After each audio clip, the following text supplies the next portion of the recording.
നമസ്കാരം. Tirurangadi today news അപ്ഡേറ്റ്സിലേക്ക് സ്വാഗതം.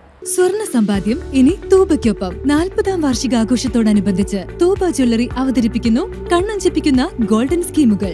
5000 രൂപയിൽ തുടങ്ങുന്ന മാസ നിക്ഷേപ പദ്ധതി മുതൽ പ്രത്യേക മംഗല്യ ആനുകൂല്യങ്ങൾ നേടാം. പണിക്കൂലിയില്ലാതെയും പണിക്കൂലിയിൽ രജിസ്റ്റർ ചെയ്യാനും കൂടുതൽ അറിയാനും 908491 നിങ്ങളുടെ ഇഷ്ട സ്വർണ്ണമണിയാം ഇഷ്ടം പോലെ.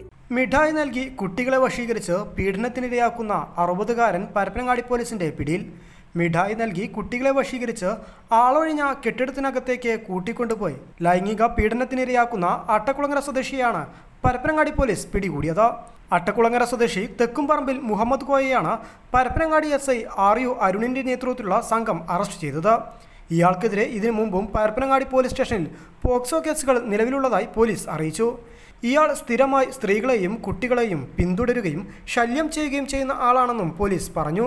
പരപ്പനങ്ങാടി SI RU അരുണിന്റെ നേതൃത്വത്തിൽ SI ജയദേവൻ, വനിതാ civil police officer Sudha, SCPO Anoop, CPOമാരായ മഹേഷ്, അർജുൻ, ഡ്രൈവർ CPO സച്ചിൻ എന്നിവരടങ്ങിയ സംഘമാണ് പ്രതിയെ പിടികൂടിയത്. പരപ്പനങ്ങാടി കോടതിയിൽ ഹാജരാക്കിയ പ്രതിയെ കോടതി റിമാൻഡ് ചെയ്തു. News bureau, Parappanangadi.